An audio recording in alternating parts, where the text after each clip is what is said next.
Hello दोस्तों, पिछले episode में हमने देखा था कि ओंजो जी को नोया आवाज़ मारती है और कहती है मेरी मदद करो क्योंकि मैं यहाँ टोक्यो में रहने आई हूँ और पर मेरा घर यहाँ पे नहीं मिल रहा। मैं भटक गई हूँ अपना रास्ता और तुम मुझे बाई चांस मिल गई तो मेरी मदद करो।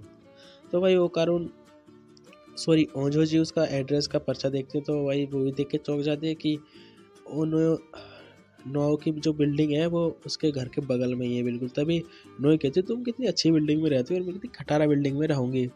तभी नोए कहती है लिए लो मेरी वर्कशॉप का कार्ड, अगर तुम्हें टाइम मिला या फिर कभी भी घूमने का मन करे तो मेरी वर्कशॉप पर तभी आना। वो कारण उसे ओंजो जी उसे लेने से मना करते फिर वो ले ही लेती है। फिर हमें ऑफिस का सीन दिखाया जाता है जहाँ पे भाई इन दोनों की नज़रें मिलती हैं पर ये कुछ कहते नहीं। भाई कहेंगे भी कैसे, इन्होंने मतलब क्या इनके माइंड में चल रहा है भाई, गपागप सेक्स वैक्स सब चल रहा है इनके माइंड में। तो फिर भाई हमें ओंजो जी को दिखाया जाता है जो कि अपने ऑफिस का काम ख़त्म करके नोयो के दिए गए वर्कशॉप कार्ड की तरफ चलने लगते हैं। सोचते लाओ भाई चलो वहीं चले जाते हैं क्योंकि वो जो चीज़ के दिमाग में हमेशा वो कारण आते तो वहाँ पे जाकर कुछ थोड़ा माइंड फ्रेश हो जाएगा। तो भाई वो उसके शॉप के सामने पहुँच जाती है। वो देखती है कि वहाँ पे तरह तरह के कांच के बर्तन बना के रखे गए हैं जो कि बहुत सुंदर है, रंग बिरंगे हैं भाई साहब। अब ओंजो जी ये सब छुप छुप के देखती होती है। भाई यहाँ पे नोया भाई बॉडी बिल्डर की तरह अपना काम दिखा रही होती है अपने मास्टर को। देखिए मास्टर मैं क्या बना रही हूँ। भाई वो अपना काम बहुत मेहनती से करती है। भाई मानना पड़ेगा नोआ जो हमारे है, नोया एक बहुत ही अच्छी लड़की है भाई।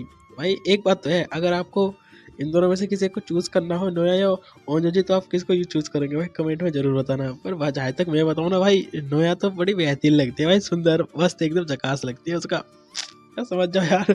भाई फिर वो है ना अपना अपना काम करती है पूरा दिल से मन से करती है और अपना पूरा 100% देती है। और मतलब वो ऐसी जगह काम करते हैं जहाँ सच में मेहनत वाला काम होता है, आग में तपना पड़ता है। इसलिए मेरे ख्याल से नोया थोड़ी मतलब ब्लैकआउट है मतलब। फिर भाई वो एक गिलास बना के तैयार करते कहती मास्टर मैंने बना लिया है देखिए कैसा है। भाई गिलास तो बढ़िया बना था पर उसके मास्टर कहते अभी भी इसमें कुछ कमी है, तू साली सही से नहीं बनाती, सही से बनाकर। तो भाई ओंजो जी जाने लगती है। तभी नोया बाहर आती तो अरे ओंजो जी तुम यहाँ पे आ गई और मुझे बिना हेलो कहे हुए जा रही हो कि नहीं नहीं ऐसी कोई बात नहीं, बस मैं यहाँ से गुजर रही थी। कह चलो छोड़ो, तो ये बताओ तुम्हारा यहाँ आना कैसे हुआ, चलो मेरे बर्फ शॉप के अंदर चलो। वो मना कर देती है। तभी कहती है नहीं। तभी नोया कहती है मैं यहाँ बड़े शहर में बहुत दिनों बाद आई हूँ तो मुझे पार्टी वार्टी करनी है तुम्हारे साथ, तुम्हारे घर में पार्टी वार्टी करने के लिए आऊँ मैं, कल रात ही आ जाऊँ, ड्रिंक लाऊंगी 4,000 खूब लाऊंगी। तो ओंजो जी कहती है नहीं नहीं मेरे घर की साफ़ सफाई नहीं, मैं जब अपने घर की साफ़ सफाई कर लूँगी तब आना। तो फिर वो नोया कुछ ज़्यादा रिक्वेस्ट करने लगती है तो फिर ओंजो जी को मानना ही पड़ता है कि ठीक है भाई। नोया को फुल मस्ती में देख रहे, नोया तो बड़ी बेहतरीन लग रही है देखने में।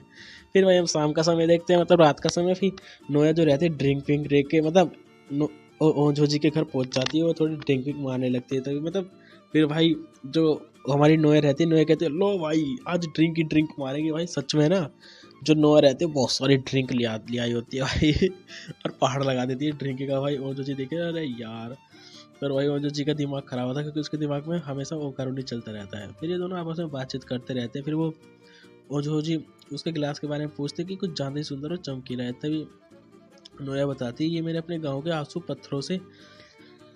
पत्थरों को इस गिलास में तसारा है तो इसलिए बहुत सुंदर है। जब मैं छोटी थी तो मैं स्कूल से आने के बाद अपने फेवरेट जगह पर जाने लगती थी। मैं वहाँ नदियों के पास घूमती थी और पहाड़ों पर चढ़ती थी।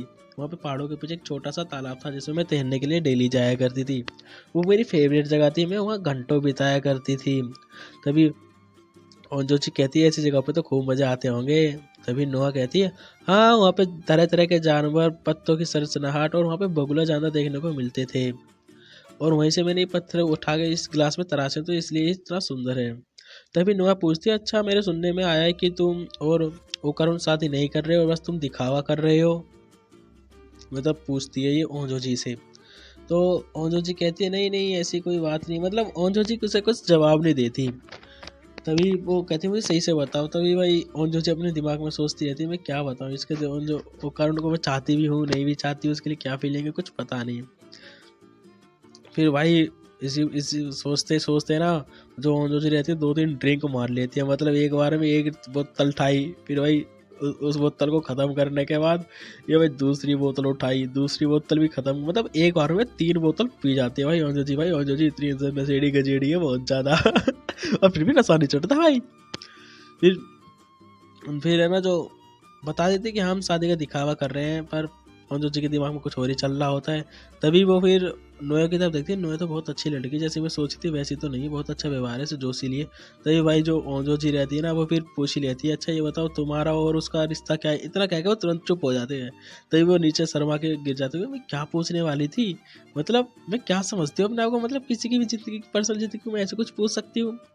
वो ऐसा सोचने लगती है और फिर नीचे मतलब हेड डाउन करके बैठ जाती है। मतलब वो ये बताओ ना, इस समय ना वो करुण के प्यार में एकदम से गिर चुकी है भाई ओंजो जी। तो वो पूछती है, अच्छा तभी वो ओंजो जी पूछती है, अच्छा ये बताओ वो करुण शुरू से ही ऐसी बहकी बहकी और मीठी मीठी बातें करता रहता था। भाई ये सब सुन के है ना, नोया को थोड़ा मतलब कुछ अलग सा फील होता है, मतलब पूछना क्या चाह रही है ओंजो जी, कुछ समझ में नहीं आ रहा। तो ये भाई ओंजो जी फिर एक कैन उठाती है, कैन को ग्लास में डालकर पी जाती है, भाई दोनों पी रहे। तो तभी नोए बताती है, नहीं नहीं ऐसी कोई बात नहीं है, जब पहली बार वो कारू मेरे साथ उस जगह पे गया था तो हम दोनों ने मिलकर खूब मज़े किए थे वहाँ पर, और वहाँ पे बहुत हम खेलने कूद रहे थे, और वहाँ पे हम खेलने में इतने व्यस्त हो गए कि हमें पता ही नहीं चला रात कब हो गई। जब रात हो गई थी तो वह रात के अंधेरे के कारण हमें वहाँ पर रोने लगी। तभी वो कारू ने मुझे टिमटिमाता हुआ जुगनू दिखाया, जिसे देखकर मैं बहुत खुश हो गई। सच में बहुत क्यूट लग रही है नोया तो।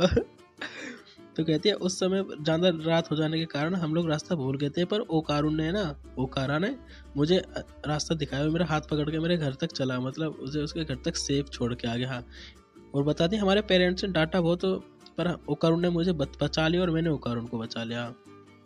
तभी ओंजो कहती है, अच्छा तो ऐसी बात है ओकारुन, ऐसा है। तभी उन्होंने पूछते, अच्छा तो तुम बताओ, तुम क्या पूछना चाह रही थी ओकारुन के बारे में।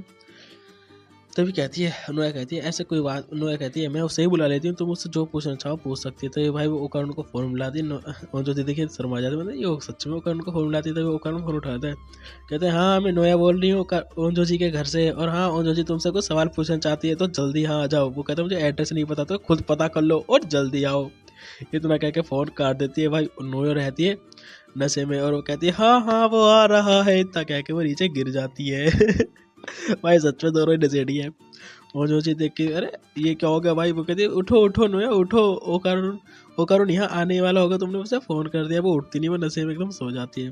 तभी ओंजो जी कहती है, ओ कारुन यहाँ आने वाला होगा। तभी भाई ओ कारुन को देखते भाई गेट के सामने खड़ा होता है चूतिया सा। तो वो ओंजो जी अंदर से गेट खोलती है, तो कारुन कहता है, मैं वो कारुन मैं अपने दोस्त को लेने आया। भाई यहाँ पे ओंजो जी को वो देखता है कि ओंजो जी तो बिल्कुल नशे में एकदम टल्ली है बिल्कुल। फिर वो ओंजो जी कहते, चलो आ जाओ कमरे के अंदर आ जाओ। फिर वो है ना नोया को उठाता है कि नोया उठो, चलो घर चलो, तुम ये क्या कर रही हो। तभी नोया कहती है, साले इधर आ, तू यहाँ बैठा गया टेबल के पास, और तू मुझे ये बता, तू चाहता क्या है, तू मेरे साथ क्या करना चाहता है। मतलब मतलब अपनी नॉर्मल तरीके से पूछना चाहती, मतलब ये पूछना चाहती थी कि तुम मुझे मीठी मीठी बातों में फंसा देते हो और पता नहीं क्या मेरे दिमाग में भर देते हो। मैं तुम्हारे बारे में सोचती रहती हूँ हमेशा, और तुम मेरे दिमाग से निकलते नहीं हो। और तुम उस रात क्या कहने वाले थे जब हम दोनों तुम्हारे गांव गए थे, कि मैं तुम्हारे साथ कुछ ऐसी तुम कहने वाले थे।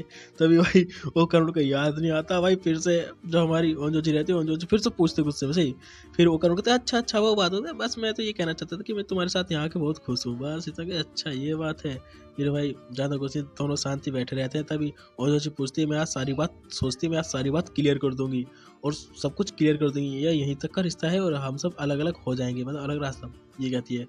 और वो कारण से पूछते, तुम क्या चाहते हो, तुम मुझे मीठी बातों में हमेशा फंसा लेते हो, पर मैं फंस भी जाती हूँ।